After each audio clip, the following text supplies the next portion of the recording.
بسم اللہ الرحمن الرحیم الحمد للہ والصلاة والسلام علی سیدنا محمد وعلی آلہ واصحابہ اجمعین الحمد للہ والصلاة والسلام علی سیدنا محمد وعلی آلہ واصحابہ اجمعین اما بعد فاعوذ باللہ من الشیطان الرجیم بسم اللہ الرحمن الرحیم الذي خلق الموت والحياة ليبلوكم أيكم أحسن عملا وهو العزيز الغفور وقال تعالى والفجر وليال عشر والشفع والوتر والليل إذا يسر هل في ذلك قسم لذي حجر صدق الله العظيم اللهم صل على سيدنا مولانا محمد وعلى آل سيدنا ومولانا محمد وبارك وسلم اللهم صل على سيدنا مولانا محمد وعلى آل سيدنا ومولانا محمد وبارك وسلم میرے قابل احترام بزرگ و عزیز بھائیوں، اللہ تعالیٰ نے قرآن کریم میں مختلف جگہوں پر نیک اعمال کرنے کی ترغیب دی ہے،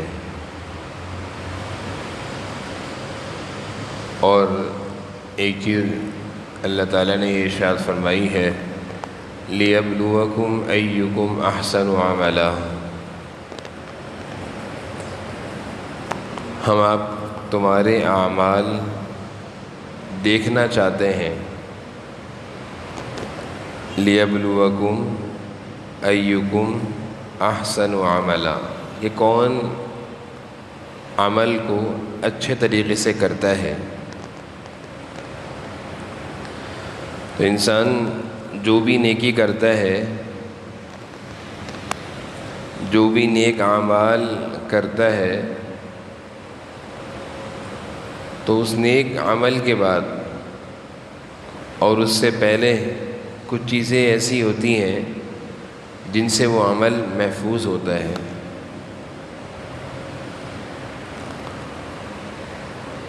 عمل سے پہلے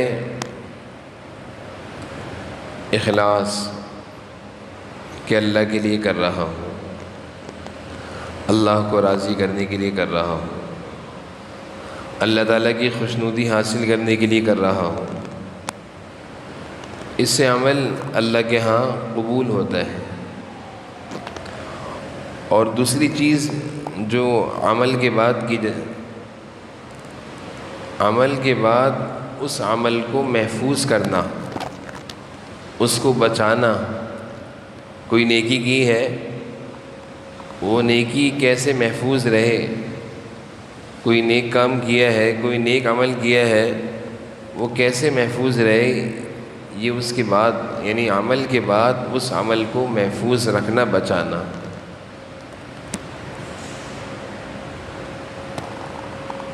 کوئی نیک عمل کیا، کرنے سے پہلے دل میں یہ خیال آ گیا کہ لوگ کہیں گے بہت اچھا نیک عمل کر رہا ہے، لوگ مجھے عبادت گزار کہیں گے، لوگ مجھے تہجد گزار کہیں گے، لوگ مجھے سخی کہیں گے۔ تو یہ ایک ایسی بری عادت اور یہ ہے ریاکاری، جس کی وجہ سے عمل اللہ کے ہاں قبول نہیں ہوتا۔ تو پہلی چیز عمل سے قبل وہ ہے اخلاص، کہ جب بھی کوئی ہم عمل کریں، کوئی بھی نیک کام کریں، جیسے قربانی کا موقع آ رہا ہے، یہ ایک عظیم عبادت ہے۔ اس عبادت کی تکمیل کے لیے اللہ تعالیٰ نے قرآن میں جو آیتیں اتاری ہیں لَن يَنَالَ اللَّهَ لُحُومُهَا وَلَا دِمَاؤُهَا وَلَكِنْ يَنَالُهُ التَّقْوَى مِنْكُمْ، اللہ فرما رہے ہیں نہ تمہارے جانور کا گوشت پہنچے گا، نہ خون پہنچے گا، تمہارا اخلاص پہنچے گا ہمارے پاس، کہ تم کس جذبے کے ساتھ، کس نیت اور کس ارادے سے یہ عبادت کر رہے ہو۔ تو جذبہ، ارادہ، اخلاص صرف قربانی کے ساتھ خاص نہیں ہے، بلکہ ہم جب بھی کوئی نیک عمل کرتے ہیں، حج کریں، زکوٰۃ دیں، نماز پڑھیں، تلاوت کریں، نوافل پڑھیں، کسی کے ساتھ احسان کریں، کسی غریب کی مدد کریں، کوئی بھی کام کریں، جذبہ اخلاص، اللہ راضی ہو جائے، اللہ تعالیٰ خوش ہو جائے، اللہ تعالیٰ کی خوشنودی حاصل ہو جائے. تو یہ پہلی چیز ہے عمل کو بچانے کی، اخلاص. مشہور حدیث ہے، جناب نبی کریم صلی اللہ علیہ وسلم نے ارشاد فرمایا کہ کل قیامت کے دن اللہ تعالیٰ کچھ ایسے لوگ ہوں گے جن سے جہنم کا آغاز کریں گے. ان میں سے کچھ ایسے لوگ جنہوں نے بہت بڑا اور نیک عمل کیا ہوگا، سخاوت بہت بڑا عمل ہے، جہاد بہت بڑا عمل ہے، علم دین کی حاصل کرنا اور پھر اس کی خدمت کرنا بہت بڑا عمل ہے. لیکن یہ بڑے عمل ذرا سی نیت کی خرابی کی وجہ سے انسان کی ہلاکت کا باعث بن گئے. بجائے اللہ کے ہاں اجر و ثواب ملتا، جذبہ یہ آ گیا کہ لوگ مجھے بہت بڑا عالم کہیں گے، لوگ مجھے بہادر کہیں گے، لوگ مجھے مالدار اور سخی کہیں گے.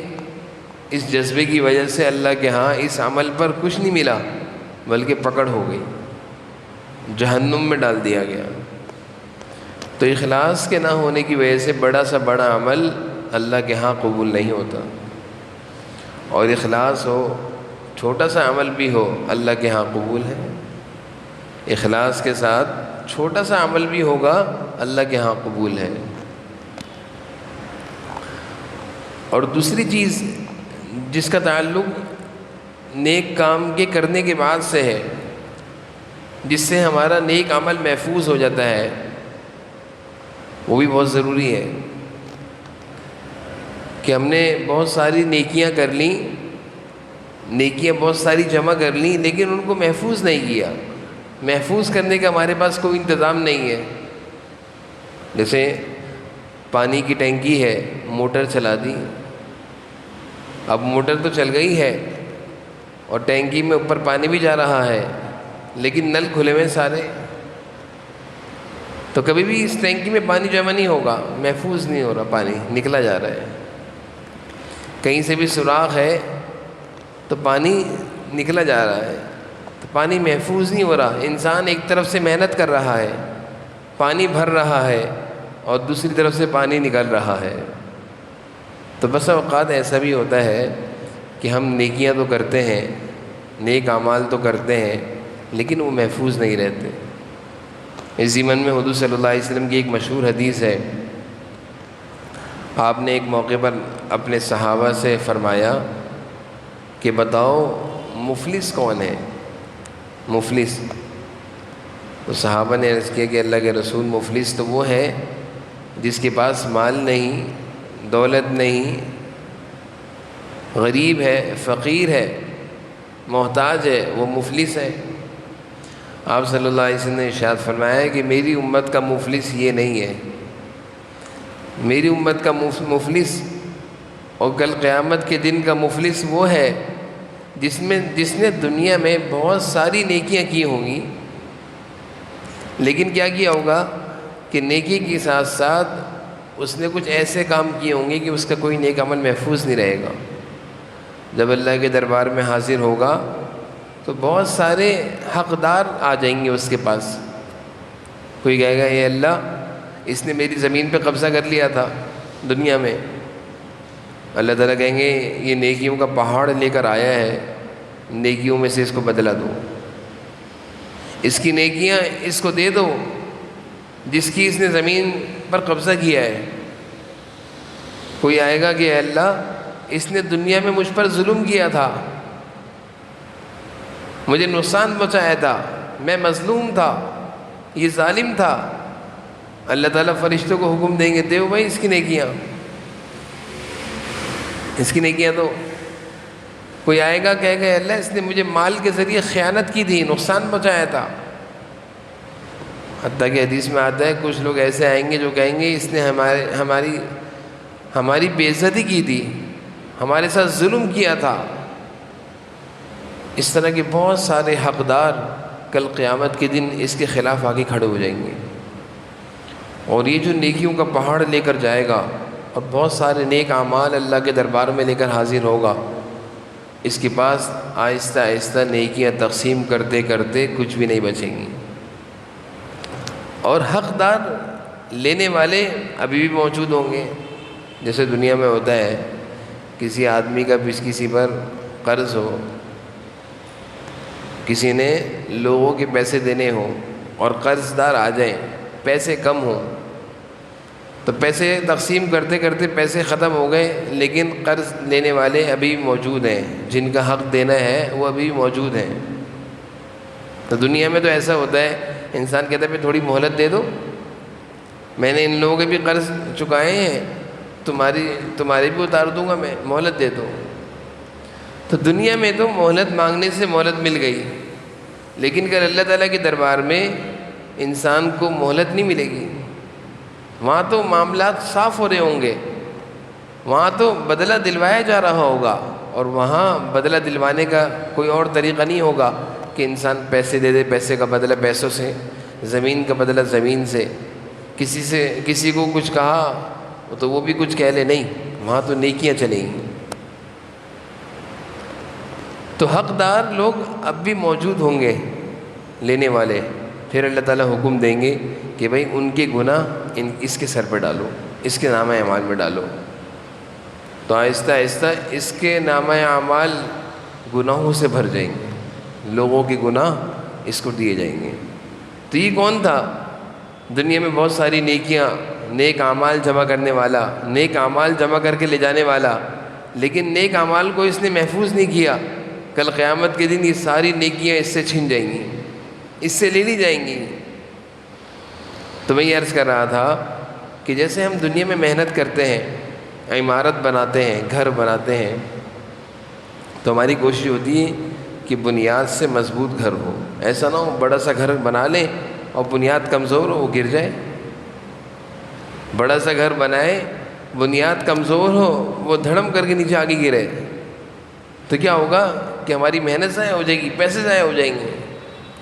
اور دنیا کی چیزوں کے گرنے پر، جانے پر افسوس ہوتا ہے انسان کو۔ تو بھائی یہ دنیا آخرت کی کمانے کے لیے ایک جگہ ہے، یہاں پہ ہم جو محنت کر رہے ہیں اس کا نتیجہ کل ہمارے سامنے آنا ہے۔ تو محنت ایسی ہونی چاہیے جو کارآمد بھی ہو، اور محنت ایسی ہونی چاہیے کہ جب ضرورت پڑے تو کام آئے۔ ایسا نہ ہو کہ محنت بیکار ہو، اخلاص کے خلاف کوئی عمل کیا، کوئی فائدہ نہیں ہے، اخلاص کے خلاف کوئی کام کیا، کوئی فائدہ نہیں ہے۔ تو محنت ایسی ہونی چاہیے جو کارآمد ہو، اخلاص کے ساتھ ہو، اور دوسرا محنت پر ہمیں صلہ مل رہا ہو، بدلہ مل رہا ہو، اور وہ کیا ہے کہ محنت ہماری محفوظ ہو، ہم نے دنیا میں کسی کو ستایا نہ ہو، ہم نے دنیا میں کسی کا حق نہ مارا ہو، ہم نے دنیا میں کسی کے ساتھ ظلم نہ کیا ہو، ہم نے دنیا میں کسی کے ساتھ زیادتی نہ کی ہو۔ اگر ہو جائے تو معافی مانگ لیں۔ ہم نے اپنے بزرگوں سے سیکھا، اپنے اکابرین سے سیکھا، اپنے مشائخین سے سیکھا، اپنے بڑوں کی باتیں یہی سیکھیں کہ بھائی اگر کسی کو ہمارے سے تکلیف پہنچ گئی ہے تو بھائی دنیا میں معافی کر لو۔ دنیا کی معافی آسان ہے، دنیا میں کسی کو راضی کرنا آسان ہے، دنیا میں کسی کو منانا آسان ہے، لیکن آخرت کا معاملہ بڑا نازک ہے، آخرت کا معاملہ بڑا نازک ہے۔ آخرت کا معاملہ صاف ہونا چاہیے، انسان کے کندھے خالی ہوں، بوجھ نہ ہو، اللہ کے پاس جائیں تو بوجھ لے کر نہ جائیں۔ اللہ تعالیٰ کے سامنے ہماری پیشی ہو تو یہ نہ ہو کہ ہم بظاہر تو بہت نیک ہیں اور ہم بہت ساری نیکیاں لے کر جا رہے ہیں، لیکن اللہ تعالیٰ کے پاس وہ نیکیاں پہنچنے تک ختم ہو جائیں، بجائے ہم اس امید پر کہ ہم جنت میں جائیں گے، جنتی ہیں، ہم نے بہت صدقے کیے، ہم نے بہت خیرات کی، ہم نے بہت نیک اعمال کیے، نمازیں پڑھی، روزے رکھے، لوگوں کی مدد کی، لیکن وہ ساری چیزیں ختم ہو جائیں جب ضرورت پڑے، جب ضرورت پڑے وہ ختم ہو جائیں، جب موقع ہو ان چیزوں سے فائدہ اٹھانے کا وہ کام نہ آئے۔ کتنا افسوس ہوتا ہے کہ دنیا میں انسان زندگی بھر محنت کرتا ہے، زندگی بھر کماتا ہے، لیکن جب بڑھاپا آتا ہے تو اس کی کیا کوشش ہوتی ہے کہ سکون کی زندگی میں گزرے۔ بڑھاپے میں ہر شخص یہ چاہتا ہے کہ سکون سے گزرے، لیکن اس بڑھاپے میں اگر کوئی دکھ، کوئی صدمہ ایسا پہنچ جائے کہ ساری دولت کمائی بھی ختم ہو جائے، ساری محنت ساری مزدوری جوانی کی ختم ہو جائے، انسان کتنا افسوس کرتا ہے، بیماریاں لگ جاتی ہیں۔ دنیا میں ایسا بہت ہوتا ہے، کتنے ایسے لوگ ہیں بیچارے کہ اس غم میں اس دکھ میں بیماریاں لگ جاتی ہیں کہ زندگی بھر کی کمائی تھی سب ضائع ہو گئی، زندگی بھر کی کمائی تھی، محنت تھی، سب ضائع ہو گئی۔ کتنا دکھ ہوتا ہے، افسوس ہوتا ہے، دل تکلیف اور بیماریوں میں آ جاتے ہیں، ہم بیماریاں لگ جاتی ہیں، صدمہ، غم کہ زندگی کی کمائی سب ضائع ہو گئی۔ تو یہ دنیا کا غم ہے۔ ایک غم اور ہے آخرت کا غم، وہاں کا غم بھی ہو کہ ایسا نہ ہو کہ کل میں اللہ کے سامنے جاؤں تو میری نمازیں، میری نوافل، میری عبادات، میری تلاوتیں، میرے صدقے اور خیرات یہ سب ختم ہو، وہاں پہ کچھ صلہ نہ ملے۔ تو سب سے بڑی چیز جو اپنے اندر پیدا کرنے کے لیے ہے وہ یہ ہے کہ اپنی عبادتوں کے ساتھ ساتھ اپنی عبادتیں محفوظ کرنے کا طریقہ یہ آنا چاہیے۔ اور دوسری چیز، اپنے معاملات دنیا میں صاف رکھیں۔ کسی کو اگر ہماری ذات سے کوئی تکلیف پہنچ رہی ہے، کوئی نقصان پہنچ رہا ہے تو معافی ہو، بھائی معاف کر دو، معافی تلافی ہو، معاملات صاف ہو جائیں۔ اور پھر جب ہم نیکیاں کریں گے اس جذبے کے ساتھ، ان چیزوں کے ساتھ، تو ہماری نیکیاں محفوظ رہیں گی۔ جب یہ ذی الحجہ کے ایام شروع ہو رہے ہیں، یہ نیک اعمال جمع کرنے کے ایام ہیں، نیکیاں اکٹھا کرنے کے ایام ہیں۔ حدیث شریف میں آپ صلی اللہ علیہ وسلم ارشاد فرما رہے ہیں کہ ذی الحجہ کا جب چاند نکلتا ہے اور یکم ذی الحجہ سے لے کر 10 ذی الحجہ تک کے جتنے دن ہیں، اس میں کیے ہوئے نیک اعمال اللہ کو اور دنوں کے مقابلے میں بہت پسندیدہ ہیں، محبوب ہیں۔ یعنی یکم ذی الحجہ سے لے کر 10 ذی الحجہ تک ہم جو بھی نیک عمل کریں گے، صدقہ کریں، خیرات کریں، تلاوت کریں، ذکر کریں، تسبیحات کریں، نوافل پڑھیں، تہجد پڑھیں، اور دنوں کے مقابلے میں اللہ کو بہت پسند ہے۔ تو اب یہ دن شروع ہو رہے ہیں اعمال کے کرنے کے، لیکن میں نے شروع میں عرض کیا کہ اعمال کے کرنے کے ساتھ ساتھ اعمال کو بچانا بھی ہے۔ تو اگر ہماری ذات سے کسی کو تکلیف پہنچی، یا ہم نے کسی کا حق مارا، یا ہم نے کسی پر ظلم کیا، تو یہ ایسا نہ ہو کہ یہ اعمال ایک طرف سے کر رہے ہیں اور ایک طرف سے جا رہے ہیں، ایک طرف سے موٹر چل رہی ہے، ٹینکی بھر رہی ہے، اور ایک طرف سے نل کھلے ہوئے پانی ضائع ہو رہا ہے، جمع نہیں ہو رہا۔ تو پہلی چیز کا انتظام کریں، اعمال کی حفاظت کا انتظام کریں، اعمال محفوظ رہیں، اعمال محفوظ رہیں، ضائع نہ ہو جائیں۔ ایسا نہ ہو نیک عمل کر کے ہم مسجد سے نکلے، کوئی نیک کام کر کے ہم مسجد سے نکلے اور ہم نے جا کر کسی سے بد کلامی کر لی، بد زبانی کر لی، بد اخلاقی کر لی، غصہ آ گیا، کسی کو کچھ کہہ دیا، کسی کی بے عزتی کر دی، کسی پر ظلم کر دیا۔ ایسا ہی ہوتا ہے، کیونکہ شیطان پوری محنت کر رہا ہے ایک عبادت گزار کے خلاف، ایک نمازی کے خلاف، ایک ایمان والے کے خلاف۔ شیطان کی پوری محنت ہے کہ جیسے یہ کوئی نیکی کرے، اس کے سامنے کوئی ایسا گناہ لا کر کھڑا کر دو جس سے اس کی نیکی ضائع ہو جائے۔ شیطان ہمارے خلاف پوری کوشش میں لگا ہوا ہے کہ جیسے یہ کوئی نیک عمل کرے، اس کے سامنے مثال ہے، ہم نے کسی کے ساتھ احسان کیا، اس کو پیسے دیے، اس کی مدد کری۔ اب کیا ہوا کہ کوئی معاملہ ایسا ہوا، ہم نے اس کو کہہ دیا تو میرے پیسوں پہ چل رہا ہے، تو میرے خرچے پہ چل رہا ہے، ساری نیکی ضائع کر دی، ساری نیکی ضائع کر دی، سارے نیک عمل اپنا ضائع کر دیا۔ یہ کیا چیز تھی؟ شیطان ہمارے پیچھے لگا ہوا ہے مسلسل، اس کی پوری کوشش ہے کہ کوئی نیک عمل محفوظ نہ رہے۔ تو بھائی یکم ذی الحجہ سے لے کر 10 ذی الحجہ تک کے جو ایام ہیں، یہ نیکیاں کرنے کے ایام ہیں۔ حضور صلی اللہ علیہ وسلم ارشاد فرما رہے ہیں ان دنوں میں کیے ہوئے نیک اعمال اللہ کو اور دنوں کے مقابلے میں بہت پسند ہے۔ یہی وجہ ہے قرآن کریم میں اللہ نے ان دنوں کی، ان راتوں کی قسمیں کھائی ہیں، والفجر ولیال عشر، 10 راتوں کی قسم کھا رہے ہیں کہ یکم ذی الحجہ سے لے کر 10 ذی الحجہ تک کی جو 10 راتیں ہیں یہ اللہ کو بہت پسند ہیں، ان کی عظمت کی قسم کھا رہے ہیں اللہ۔ علماء نے فرمایا کہ رمضان کے بعد عبادت کے لیے سب سے زیادہ محبوب اور پسندیدہ دن، عظمت والے دن، وہ یہ دن ہے جو کل سے شروع ہو رہے ہیں، اور آج رات پہلی رات ہے چاند نکلنے کے بعد۔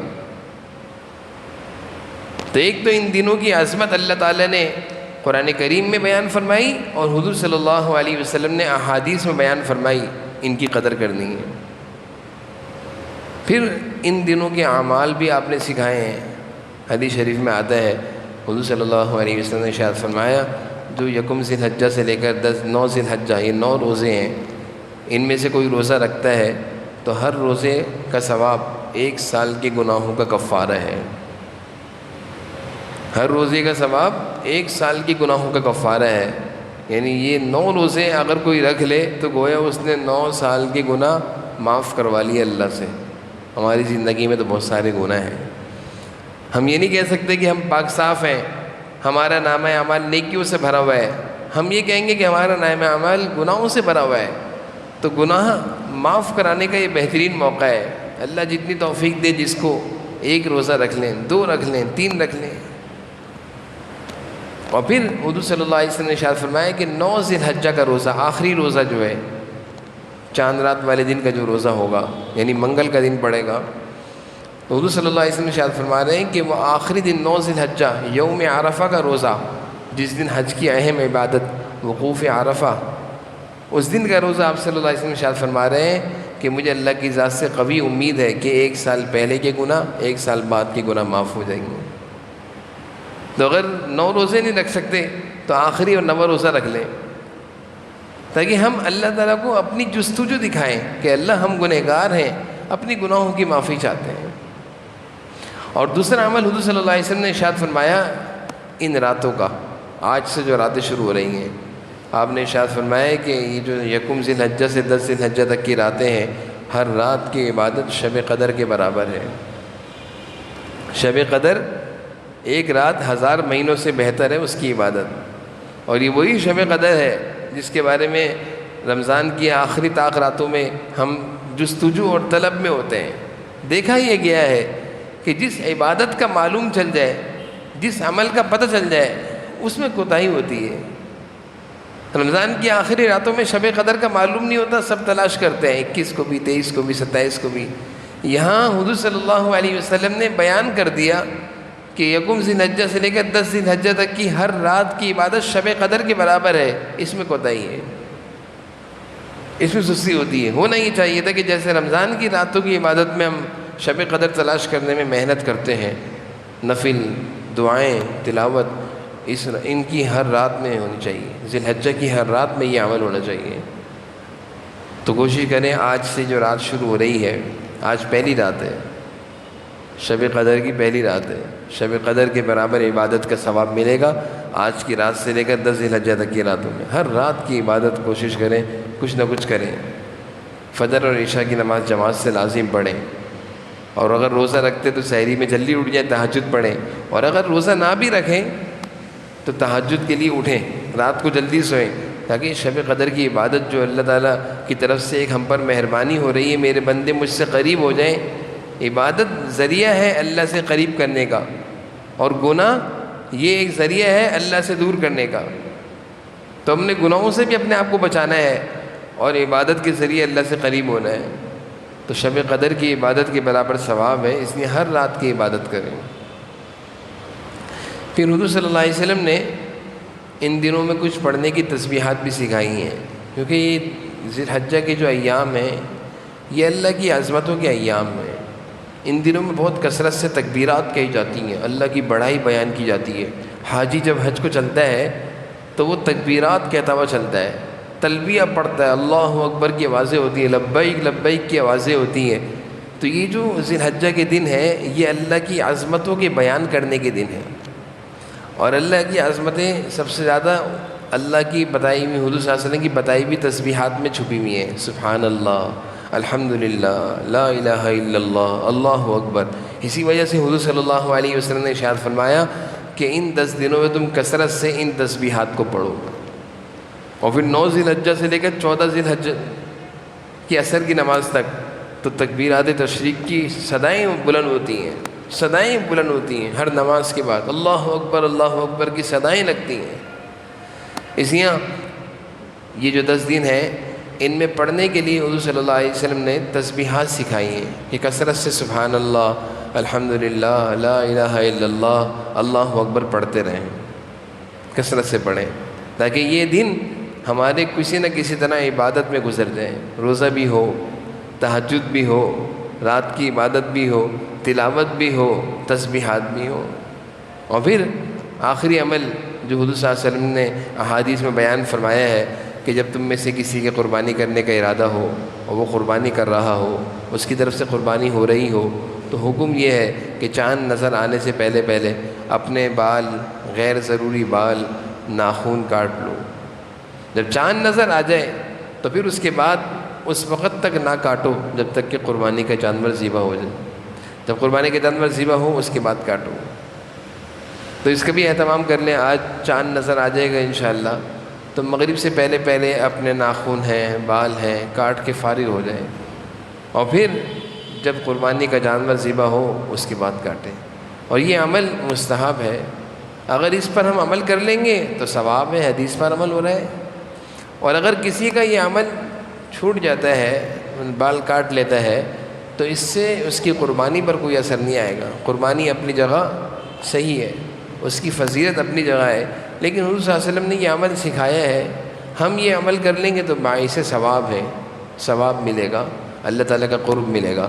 تو یہ کچھ اعمال ہیں ان دنوں میں کرنے کے لیے۔ تو میں نے جیسے شروع میں عرض کیا کہ اعمال بھی کرنے ہیں، اور جذبہ کیا ہو؟ اخلاص، اللہ تعالیٰ کو راضی کرنے کا جذبہ ہو۔ اور تیسری چیز کیا ہے کہ اعمال کے ساتھ ساتھ اعمال کو محفوظ بھی کرنا ہے، کہ ہماری ذات سے کوئی ایسا کام نہ ہو جائے جس پر ہمارے عمل ضائع ہو جائیں، ہماری محنت ضائع ہو جائے، ہماری محنت رائے گاہ چلی جائے، ہم محنت کریں اور ساری ضائع ہو جائے، ایسا نہ ہو۔ اس کو محفوظ بھی کرنا ہے۔ سب سے بڑا عمل یہ ہے، سب سے بڑا کام اس دور کا کہ عمل تھوڑا ہو، محفوظ رہے، عمل تھوڑا ہو، محفوظ رہے۔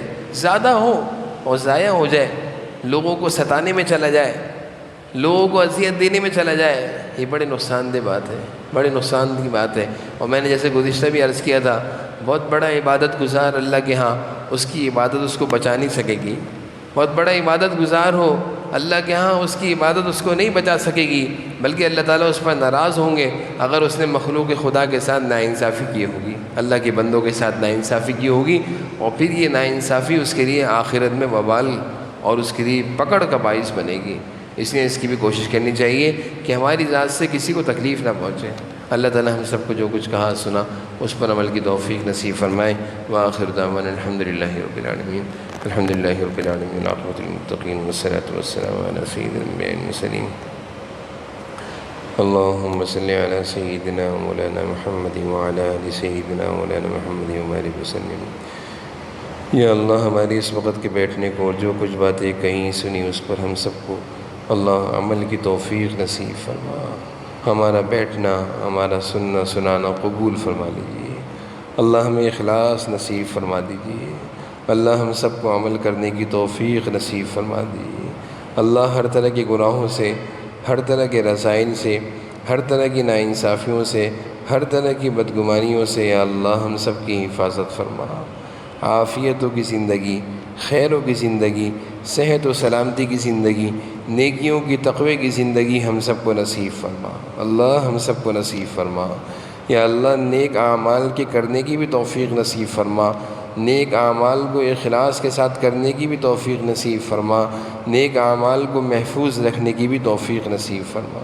اللہ یہ ایام جو شروع ہو رہے ہیں ذی الحجہ کے ایام، اللہ ان دنوں کی عبادت آپ کے ہاں بہت محبوب اور پسندیدہ ہے۔ یہ ایام آپ کے ہاں عظمتوں والے ایام ہیں۔ اللہ ہمیں ان ایام کی قدردانی کی توفیق نصیب فرما، خوب عبادات کے کرنے کی توفیق، خوب گناہوں سے بچنے کی ہمت، خوب روزے کے رکھنے کی طاقت، اللہ راتوں کو جاگ کر آپ کے آگے رونے کی توفیق نصیب فرما دی۔ اللہ ہم سب کو قبولیت نصیب فرما دی۔ اللہ ہم سب کو قبولیت نصیب فرما دیجیے۔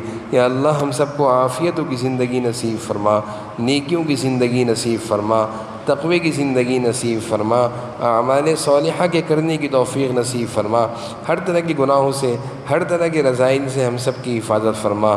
ہم سب کے ساتھ عافیتوں کا معاملہ فرما، پریشانیوں سے، مصیبتوں سے، بیماریوں سے، معذوریوں سے یا اللہ ہم سب کی اور ہم سب کے والدین کی، گھر والوں کی حفاظت فرما۔ اللہ ہم میں سے جن کے والدین حیات ہیں ان کی زندگیوں میں، عمروں میں، صحت میں خوب برکت عطا فرما، اور یا اللہ ہم میں سے جن کے گھر والے بیمار ہیں سب کو صحت و عافیت نصیب فرما۔ یا اللہ ہم سب کو قربانی کی عظیم عبادت اخلاص کے ساتھ کرنے کی توفیق نصیب فرما۔ ربنا تقبل منا انک انت السمیع العلیم وتب علینا انک انت التواب الرحیم۔ صلی اللہ تعالی علی النبی الکریم وعلی آلہ وصحبہ۔